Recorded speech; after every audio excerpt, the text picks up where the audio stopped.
네, 여러분 안녕하십니까? 김광옥 교수입니다.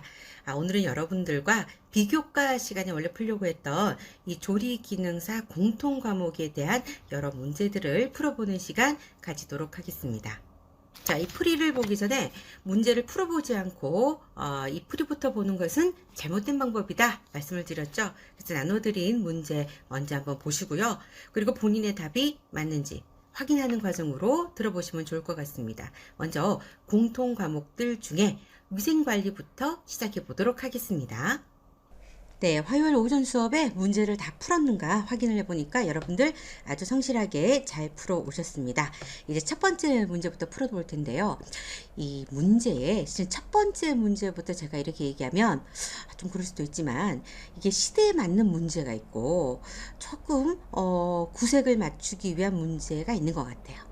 제가 내드린 문제, 제가 직접 낸 문제는 아니기 때문에 이 문제를 보고 모르겠다, 너무 어렵다 라고 생각하면 괜찮습니다. 이 정도의 문제는. 근데 여러분들이 이렇게 문제를 다 봤을 때 실은 여러분들이 물관법이라든가 이런 것들을 못 봤을 수가 있어요. 근데 딱 처음에 봤을 때 문제의 이 보기에서 모르는 게 있으면 당황하기 마련인데요.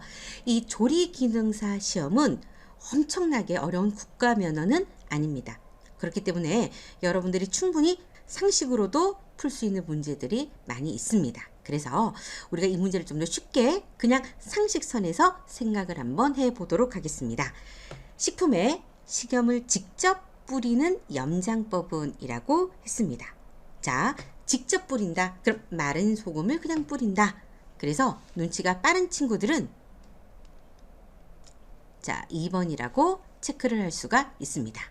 그러면 이제 다른 것들도 알아봐야 되겠죠. 이 물관법이라는 것은 적절한 농도의 소금물에 염장으로 담궈 놓는 방법입니다. 그래서 소금물에다가 담궈 놓는다. 이런 게 바로 물관법이라고 하고요. 이제 이런 거를 그렇게 많이 쓰는 말은 아니죠. 그다음에 압착 염장법. 벌써 국어를 아는 친구들은 눈치를 챕니다. 네, 염장을 하는데 무언가 무거운 것을 눌러서 압력을 가는 거예요. 그러면 이 염장이 되면서 이 수분이 스물스물 밖으로 빠져나오겠죠. 그 빠져나온 속도가 더 빨라지게 하기 위해서 무언가 무거운 것을 눌렀다라는 거고요. 염수주사법이라는 거는 주사기 같은 거에다가 소금물을 넣어서 그것에 이제 겉면에다 뿌리는 게 아니고 속에다가 주사하는 방법입니다. 그래서 속까지 아주 소금물이 잘 배어서 간을 잘 맞추거나 이러고 싶을 때 쓰는 방법이 되겠죠. 근데 제품을 오래 보관하기 위해서 염장을 주로 하는데 이 염수주사법은 여러분들이 오래 보관하기 위해서라기보다는 닭고기를 염지할 때 많이 쓰는 방법이 될 수가 있습니다. 네, 이번 두 번째 문제는요. 산패에 관한 문제입니다. 자, 이런 산패에 관한 문제는 아주 출제 빈도가 높습니다. 알아야 되겠죠? 자, 식품의 산패에 대한 설명으로 잘못된 것은 이라고 되어 있는데 문제 푸는 요령을 제가 항상 어떻게 말씀드렸나? 자, 읽어보고 맞으면 동그라미 아니면 가위표 그리고 잘 모르겠다? 물음표 이렇게 표시를 하는 게 좋습니다. 그럼 산패라는 것은 지방이 산화되는 현상이다. 맞는 것 같아요. 지방이 특히 산소와 만나서 산화되는 것을 우리는 산패라고 부릅니다. 자, 우리가 또 다른 말로 이런 단어도 들어봤어요. 산패취라는 거 들어봤죠? 자, 대표적으로 기름이 오래되어서 상했을 때 나는 냄새가 바로 산패취입니다. 그래서 특히 냄새가 변하고요. 먹어봐도 맛이 조금 뭔가 쓴 것처럼 이상하게 변합니다. 그래서 맛과 냄새가 변한다. 맞고요. 유지가 가수분해되어 일어나기도 한다.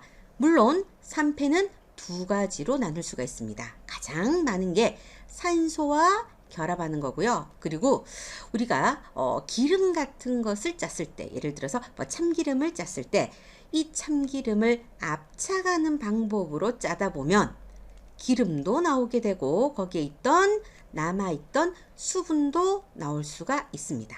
이 수분을 잘 없애게 되면 기름이 산패가 빨리 되지 않기 때문에 유통기한이 길어지고요.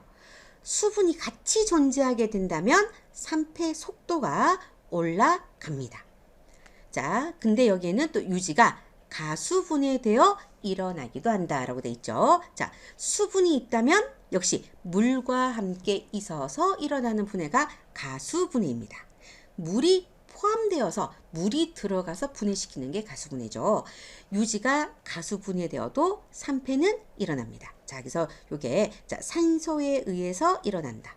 그리고 하나를 더 얘기하면 여기 설명을 적었는데 실제로는 가수분해에 의한 산패다. 이렇게 볼 수가 있습니다. 그러므로 유지가 순수하게 물기가 조금 없는 유지 같으면 유통기한이 길고요. 물과 함께 섞여 있는 경우는 굉장히 산패가 일찍 일어납니다.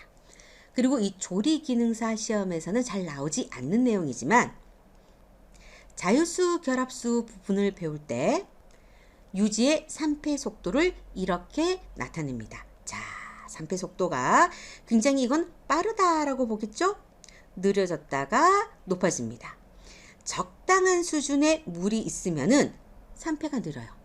수분이 많아지면 산패 속도가 올라가게 됩니다. 근데 이 부분은 무엇인가? 오히려 수분이 너무 적어서 이 식품죽에 있던 금속 이온의 활동이 활발해져서 산패가 빨리 일어납니다. 그래서 수분이 너무 없어도 자, 여기서부터는 자유수 영역이거든요. 이 자유수 영역 이하의 수분이 있는 경우에도 오히려 산패 속도가 빨라질 수도 있습니다. 근데 일반적인 정상적인 식품은 여기선 바뀝니다. 그러므로 물이 적으면 산패 속도가 느리고 수분이 너무 많으면 산패 속도가 빨라진다 라고 얘기하는 것은 일반적으로 맞는 대답이 될 수가 있습니다. 그럼 이것도 맞고 이것도 맞죠? 부패와 반응 기질이 같다 라고 했습니다. 산패는 주로 지방에 대해서 얘기하는 거고요. 그리고 부패라고 하면 단백질을 기질로 하는 경우를 얘기합니다. 그러면 지방도 들었고 단백질도 들었죠. 탄수화물은요? 예, 탄수화물은 우리가 이것을 발효가 된다라고 얘기할 수가 있습니다. 자, 이번 문제에서는 소독력에 관해서 물어보고 있습니다. 소독이 가장 큰 거. 네, 정답은 아마 멸균이라는 거 알 수가 있을 겁니다. 그럼 소독력이 가장 약한 거부터 보도록 할게요. 근데 상식선으로 자, 가장 큰 걸 끝쪽에다가 썼을 때 멸균이 가장 마지막이다라는 거는 많이 아실 거고요, 학생들. 자, 멸균보다 약한 거는 살균이다. 아실 겁니다. 둘 다 균을 죽이는 거죠. 자, 그 다음에 소독과 방부라는 게 있습니다. 어떤 게 더 약한가? 네, 방부가 더 약하고요. 소독이 그것보다 상위라고 할 수가 있습니다. 이 방부라는 거는 세균이 살지 못하게 잠깐 스탑시키는 게 되겠고요. 소독은 일부를 죽일 수 있는 거. 살균은 좀 더 많이 사멸시키는 거고요. 완전하게 사멸시키는 게 멸균이라고 할 수 있습니다. 자, 이번에는 위생 중에 식품의 독과 관련된 부분인데요. 이 부분은 여러분들이 암기를 하셔야지만 풀 수가 있습니다. 미숙한 매실이나 살구씨에 존재하는 독성분은 아마 공부를 조금이라도 하신 학생들은 다 아실 겁니다. 자, 정답은 4번인 아미그달린이 될 수가 있습니다. 자, 여기에서 여러분들이 잘 모르는 게 아트로핀 잘 모를 겁니다. 아트로핀이라는 거는요. 네, 이름 자체가 이상하죠. 네, 미치광이 풀이라는 거에 있는 독성분이고요. 자, 시큐톡신이라는 거는 뒤에도 문제에 연달아서 나옵니다. 그러니까 이거 막 꼭 외워야 된다라는 게 되겠죠. 자, 이 시큐톡신은 동미다리에 들어있는 성분이고요. 그리고 고시폴이라는 거는 바로 목화씨에 들어 있습니다. 이렇게 해서 문제풀이뿐만 아니라 여러분들께 공부했던 거 복습도 조금씩 해야 되겠죠? 이 목화씨에 고시폴이라는 독성분이 있다고는 하지만 이 목화로 면을 만들어서 옷만 만드는 게 아니고 우리는 목화에서 기름을 추출할 수가 있습니다. 그 기름의 이름이 바로 면실유입니다.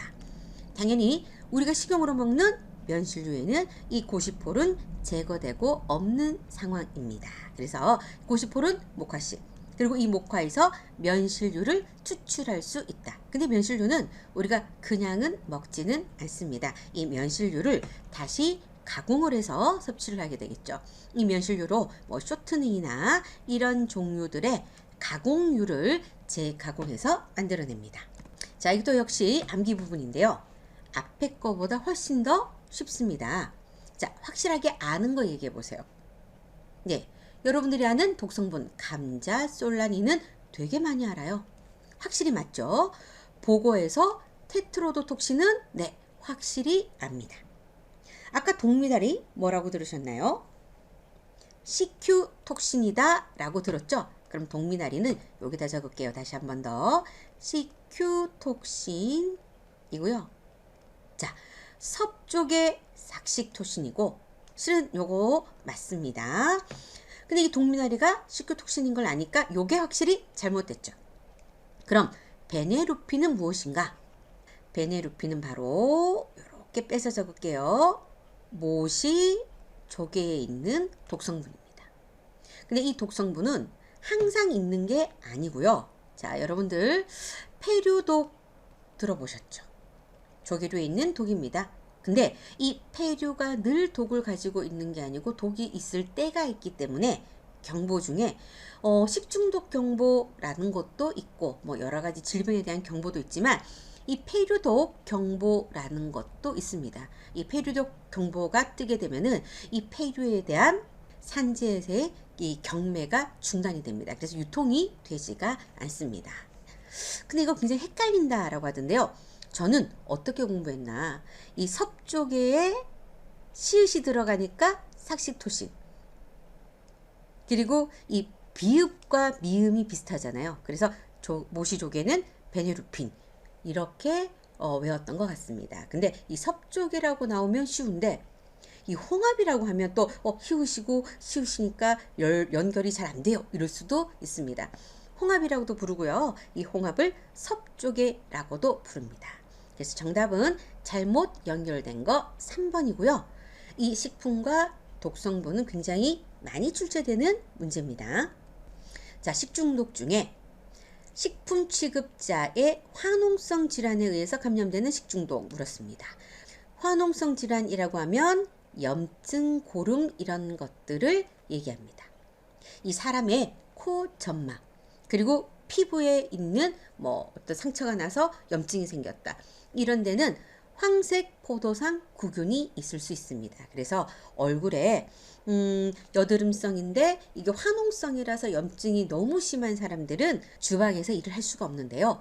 왜냐하면 그 염증에는 항상 황색 포도상 구균이 존재하기 때문에 그렇습니다.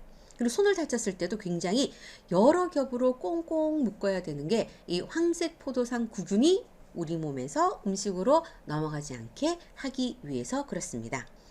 이 황색 포도상 구균은요, 그 자체로도 식중독을 일으킬 수 있지만 황색 포도상 구균이 만들어내는 독소, 외독소라고도 합니다. 이것에 의해서 식중독이 일어납니다. 균은 사멸해도 얘가 만들어내온 이 식중독을 일으키는 독소 물질은 분해되지 않고 그대로 있을 수가 있습니다. 그래서 이 중에서 만약에 열을 가하여도 걸릴 수 있는 식중독은 이라고 하면 바로 요것을 정답으로 해줄 수도 있습니다. 자, 살모넬라 식중독이라고 하면은요, 뭐 달걀이나 이런 것들 제대로 익히지 않아서 일어나는 식중독이고요. 그리고 장염 비브리오라고 하면 요거는 해수어와 관련된 식중독입니다. 근데 이 식중독 세균 요거는요, 열에도 약하지만 늘 해수에 있었기 때문에 담수, 그러니까 수돗물에 굉장히 약합니다. 그래서 수돗물로 씻기만 해도 장염 비브리오 세균은 사멸하기 시작합니다. 그리고 굉장히 흔한 게 병원성 대장균 식중독이죠. 우리가 병원성 대장균을 이콜라이 이렇게도 부릅니다. 굉장히 흔하고 열에도 약한 그런 식중독 세균이 될 수 있습니다. 자, 조리를 하는 친구들은 잘 모르는 그런 내용인 것 같은데요. 감염병 예방 및 관리에 관한 법률상 제1급 감염병에 해당하는 것은 무엇인가 라고 했습니다. 먼저 정답부터 알려드릴게요. 정답은 3번에 해당하는 신종 감염병 증후군이고요. 여기에 대해서는 보조자료가 있습니다. 보세요. 1급 감염병이라고 하면 생물 테러에 의한 감염병 일 수도 있고, 그리고 치명률이 굉장히 높거나 집단 발생의 우려가 큰 거, 이걸 1급이라고 합니다.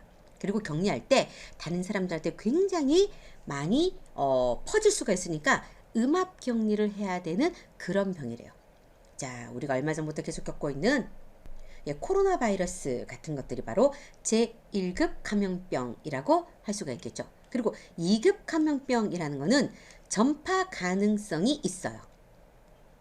그리고 3급 감염병은 계속적으로 이 사람이 어떻게 아픈가라고 이렇게 볼 필요가 있다라는 겁니다. 그래서 1급, 2급, 3급 이렇게 나뉘어지고 있고요. 주로 나오는 게 1급과 2급을 얘기를 하죠. 자, 종류로는 1급 감염병 특성이 있고요. 자, 에볼라 바이러스 영화에서도 봤죠? 막 번져가지고 막 죽고 이런 거 봤죠? 자, 그런 것들이 있고요. 패스트 있고 탄저병이 있습니다. 그리고 사스라고 하는 중증 급성 호흡기 증후군 있고요. 그 다음에 메르스라고 불렸던 중동 호흡기 증후군도 있습니다. 신종 인플루엔자 있고요. 이번에 새롭게 들어간 게 코로나 바이러스가 들어갈 수가 있겠죠. 그럼 2급 감염병이라고 하면 우리가 예전부터 알고 있었던 남들에게 전파할 수 있는 질병입니다. 결핵도 옮길 수 있죠. 수두, 홍역, 콜레라, 장티푸스, 파라티푸스, 세균성 이질, 그리고 장출혈성 대장균 감염증. 제가 이걸 왜 또박또박 읽었냐면, 자, 일반적인 식중독은 세균에 의한 것은 인간과 인간끼리의 전파는 잘 일어나지 않습니다만, 이 장출혈성 대장균 감염증은 인간에서 인간으로 감염될 수가 있습니다. 그래서 2급에 들어가게 되고요. A형 간염도 2급입니다. 요런 우리가 많이 들었던 요런 질환들이 2급 감염병이고요. 3급 감염병은 남들에게 전파할 가능성은 그렇게 많지는 않습니다. 좀 없다라고 할 수 있는 그런 질환들이 될 수 있습니다.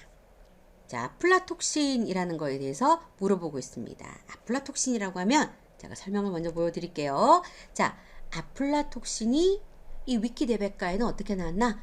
주로 곰팡이 독인데 이 곰팡이의 이름은 아스파질러스 플라버스라고 하는 곰팡이입니다. 이 곰팡이에서 만들어내는 독성분으로 주로 산패한 호두 땅콩 캐슈넛 파스타치오, 그러니까 견과류에서 생기는 아플라톡신입니다. 이 아플라톡신은요, 가장 큰 문제가 잠복기를 거쳤다가 간이 손상되면서 간암이 생기는 게 문제가 됩니다. 그리고 이 아플라톡신은 끓이거나 이렇게 열에 노출되게 한다고 해서 이게 분해되지가 않습니다. 자, 제가 그런 특징 말씀드렸고요. 그러니까 답이 바로 나오죠. 열에 약하다가 틀렸습니다. 아까 견과류에 많이 발생한다 라고 했는데요. 물론 견과류에도 많이 발생을 하고요. 자, 우리가 수업 시간에 배웠던 내용을 잘 돌이켜보면 황변미라는 게 식품학 책에서 이거 설명할 때 나왔을 거예요. 노랗게 변한 쌀이라는 뜻입니다. 즉, 쌀에 곰팡이가 핀 거예요. 이렇게 탄수화물이 많은 곡류에서도 발생을 하고 견과류에서도 발생을 합니다. 자, 그 다음 문제로는요. 감수성 지수라고 했는데 이 말만 들으면 무슨 말인지 잘 모르겠죠. 괄호에서 적었습니다. 접촉 감염 지수가 가장 높은 감염병. 그러니까 여러분들 느낌에도 사람들한테 많이 옮길 수 있는 게 무엇인가. 라고 묻는 겁니다.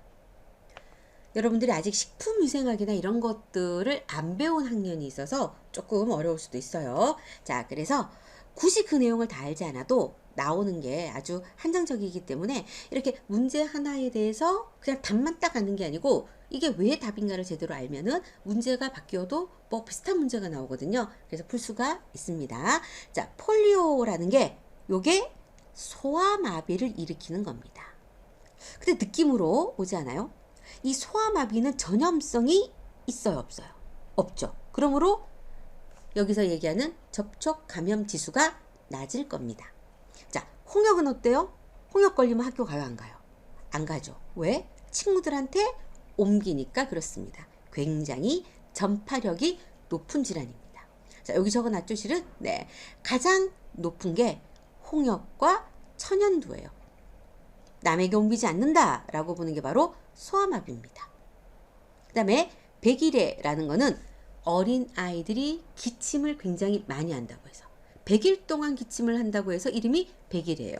요즘에는 예방주사를 맞기 때문에 이런 것에 걸리는 아이들이 많이는 없습니다.